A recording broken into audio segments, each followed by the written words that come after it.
Hello, my name is Marina Mandel, and for my personal project, I'm going to be discussing the topic of comparing Pericles to Cesareo on the topic of patriotism. The patriotism was really important to the ancient Greek world, so I wanted to discuss how they vary and how they're similar. First of all, we need to discuss what is patriotism in the ancient Greek world. Now, when you hear of patriotism, you may think of the United States, the American Revolution, and all of those things. However, it is actually a word derived from the ancient Greek world, and from modern definitions, it emphasizes a person's willingness to fight, kill, and die for his political community. This was something very familiar to the Greeks, as most of their time was spent fighting. Their history was also dominated by war. There have been many different wars fought during the ancient Greek times, and it's super important to their history and the rise of different empires. It's important to remember that patriotism includes dying for your country. First, we're going to be starting off with Pericles and how patriotism was formed in his writings. We must discuss who is Pericles.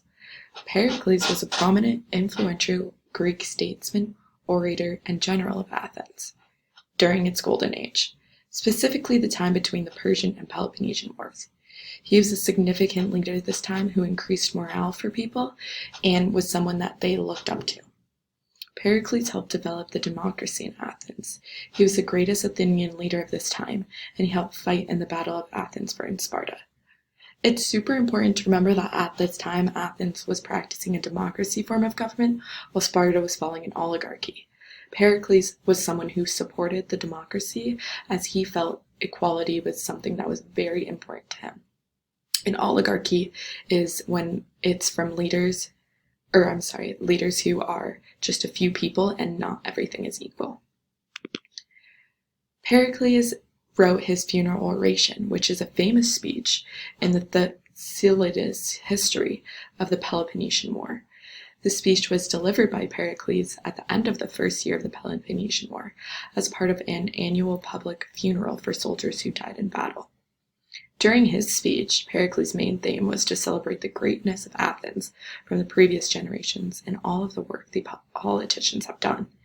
He really commemorated Athens during his speech and wanted to ensure that people knew that the fighters put their lives on the lines for all of the people of Athens in order to keep it great.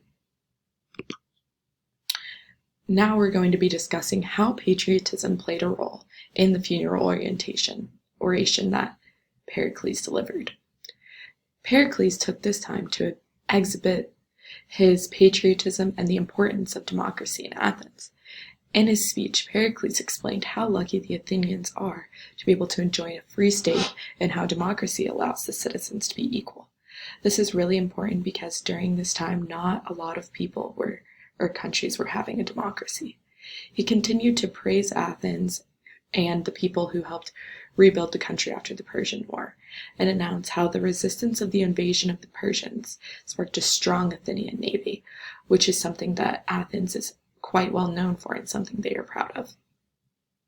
This demonstrates how you can see patriotism being expressed through his speech. He commemorates all of the soldiers and everyone who put their life on the line for Athens. He also made it a note that he appreciated how Athens was in its golden age and how people took this opportunity to keep it that way. Pericles, throughout his speech, continued to praise the Athenian government. He demonstrated patriotism for this government and it being a free democracy. He argued for equality over law and wanted people to be equal, besides, of course, women and foreigners, because at this time, as we all know, they were not important. Women still did not have the right to vote or participate in government at all. Pericles stressed that our government should be held in the hands of many and not just a few, unlike Sparta, who is the enemy. As we all know, Sparta practiced an oligarchy, and Athens continued to practice a democracy. This you will see in Cesareo as well. Now we are going to be moving on to Cesareo and how he played a role with patriotism. First, we must discuss who is Cesareo. Marcus Tullius Cesareo was a Roman statesman, lawyer, scholar, and academic skeptic who played an important role in politics of the late Roman Republic.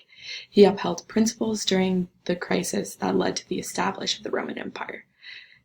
Cesareo was very important to the Roman Empire at this time. He tried to uphold Republican principles in the final civil wars that ended up destroying the Roman Republic. Cesareo was a fond lover of the Republic.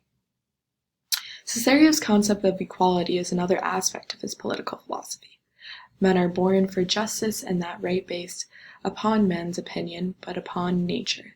There is no difference between man and mankind in the eye of natural law. All men are created equal. So, as you can see from this quote, he has very similar standings to Pericles in the sense that he believes that people are born equal and they have the right to their lives. Cesareo also suggested 3 types of government: royalty, aristocracy, and democracy.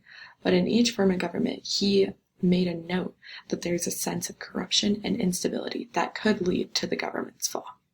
This is important to realize that Cesareo was still skeptic of all of the government, and he placed equality and truth as a virtue over all of these things. So in a few writings that Cesareo did on the laws and the Commonwealth, I'm going to be talking about the patriotism he displayed in those writings.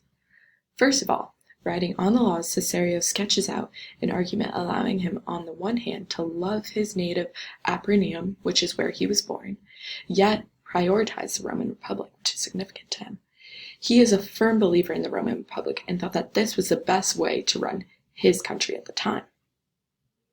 Without the virtue of patriotism in his last books of the Commonwealth, Cesareo says that truly virtuous, philanthropical, and patriotic statesmen will not only be rewarded on earth by the approval of conscience and the applause of good citizens, but they may be expect hereafter immortal glories and the new forms of being. Therefore, what Cesareo is trying to say is he considers patriotism a virtue. If you do not follow this virtue, if you are not patriotic to the Roman Empire, then you will not be immortal in your afterlife. He is saying as truth is a virtue, patriotism is just as much a virtue. Cesareo believes that it should be held up by all people and all citizens should have the same praise for the Roman Empire. This was extremely important to him, and he really desired having patriotism as a virtue. So now we're going to be discussing how do Pericles and Cesareo compare. There's a lot of comparisons and differences to the two. However, I'm going to be discussing those right now. There are similarities regarding how Cesareo and Pericles express patriotism. Both writers have a strong love for their country and similar political views. They believe that people should have equal opportunities and there should be no single group running the government. However, Pericles did support the Athenian democracy while Cesareo was supporting a republic. Also, obviously, Pericles was in Athens at the time during the Golden Age, and Cesareo was at a different time during the Roman Empire. Both of their timings affect how they are perceived. Also, in their writings, they discuss the importance of patriotism and how, as a citizen, you must acknowledge your state. They praise their states and recognize patriotism as a virtue. They believe that the duty of the citizen was to participate in the state. This belief was seen as an acceptable way of life for the Greeks and Romans because of their eternal preservation and the glory one earned for their service to the state. They saw that their service to the state was going to affect their afterlife and was going to ensure that they lived an immortal life. Ultimately, Pericles and Cesareo were very similar but very different in their teachings. They both were extremely important people to their times and someone that most people looked up to. Thank you all so much for listening to my presentation.